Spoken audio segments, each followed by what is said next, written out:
జయప్రకాష్ నారాయణ ఎవరు? ఎందుకంటే సాఫ్ట్ గా కనిపించే జయప్రకాష్ నారాయణ ఎవరు?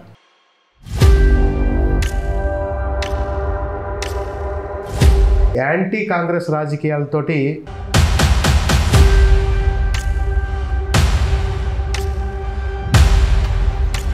మీరు ఎలా వచ్చారని నాన్నగారి వారసత్వంతో వచ్చారా లేదా నాన్నగారిని చూసి రావాలని వచ్చారా? బహుశా చిన్నప్పటి నుంచి ఇంట్లో యాంటీ కాంగ్రెస్ వాతావరణం.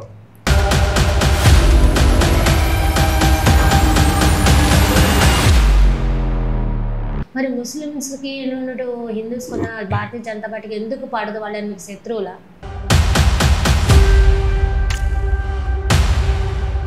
బీజేపీ పార్టీ ఏ పార్టీతో కలిపి పొత్తు పెట్టుకుంటే ముస్లిం ఓట్లు పడవు. ఇదంతా ముస్లిం సోదరులు వేసినటువంటి ఓట్లు కదా.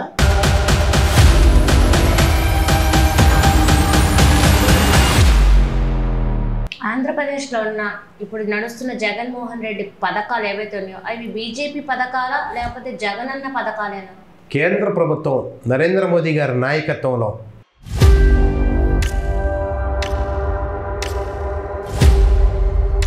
బీజేపీ ఇచ్చిందని ఎలా అంటున్నారు? ఇంటర్నెట్లోకి వెళ్ళి గూగుల్ సెర్చ్ చేసి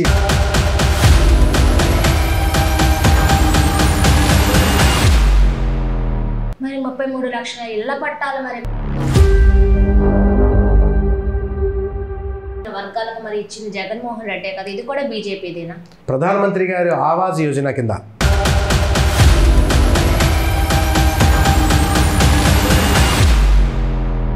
జగన్మోహన్ రెడ్డి కాదా విడదల రజనీ కాదా అనేది ప్రజలు నినాదాలు పలుకుతున్నారు. నేను ఒక్కటి అడుగుతున్నాను విడదల రజనీ గారిని, ఆరోగ్య శాఖ మంత్రి గారిని,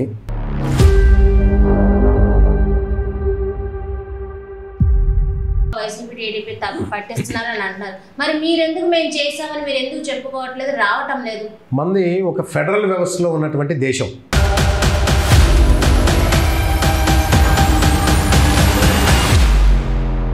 వైసీపీ టీడీపీని దాటి బీజేపీ ఆంధ్రప్రదేశ్లో వెళ్ళడం కానీ జరగని పని. ఆంధ్రప్రదేశ్లో బీజేపీకి అంత స్థానం లేదు. మీరు ఎక్కువగా హైదరాబాద్లో ఎందుకు ఉంటున్నారు అంటే మీకు ఇక్కడ స్థానికంగా ఉన్న విషయాలు అక్కడ ఉంటే ఎలా తెలుస్తాయి? పెమ్మసాని చంద్రశేఖర్, గల్లా మాధవి, విడదల రజనీ, మీ సపోర్ట్ ఎవరికి? భారతీయ జనతా పార్టీకి, ఒల్లూరు జయప్రకాష్ నారాయణకి. రేపు ఒకవేళ మిడ్జింగ్ అంటే బీజేపీ జనసేన టీడీపీ అయితే ఒకవేళ మరి గుంటూరు వెస్ట్ ఎవరై ఉంటారు? ఊహాజనితమైనటువంటి ప్రశ్నలు నేను ఇప్పుడైతే చెప్పలేను.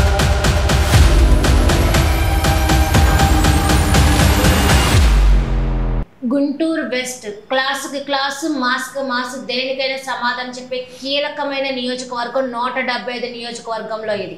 మరి దీన్ని భారతీయ జనతా పార్టీ ఎలా తిప్పికొట్టబోతుంది? భారతీయ జనతా పార్టీ క్లాస్గా ఉంటే ఎట్లా ఉంటుందో అయోధ్య రామ మందిర నిర్మాణం చూపించాం, మాస్గా ఎట్లా ఉంటుందో బాబ్రీ మసీద్ విషయంలో చూపించాం.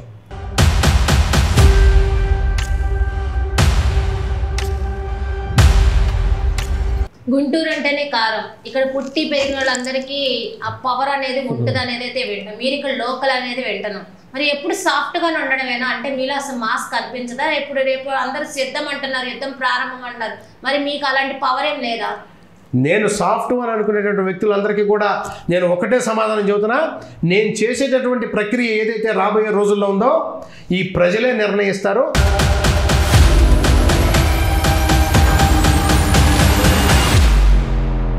ఈ ఎలక్షన్ అనేది చాలా కన్ఫ్యూజన్గా ఉంది. మహాభారతం అప్పుడు ఎలా ఉంటుందో అయితే తెలీదు, కానీ ఇస్తున్న స్పీచ్లు సిద్ధం, మహాభారతం అర్జున్ని అని అనడం, యుద్ధం ప్రారంభం, ఇవన్నీ మహాభారతాన్ని కళ్ళకు కనిపిస్తున్నట్టు ఫ్యూచర్ చూపిస్తూ ఉన్నట్టుంది. మరి ఈ ఎలక్షన్కి మరి శ్రీకృష్ణుడైన మోడీ ఎలా ప్రవర్తించబోతున్నారు అనేది ఇక్కడ ధర్మరాజు ఎవరు లేరు. శ్రీకృష్ణుడైతే మోదీ గారు అన్నమాట వాస్తవమే, కానీ ఇక్కడ ధర్మరాజు అయితే ఎవరు లేరు.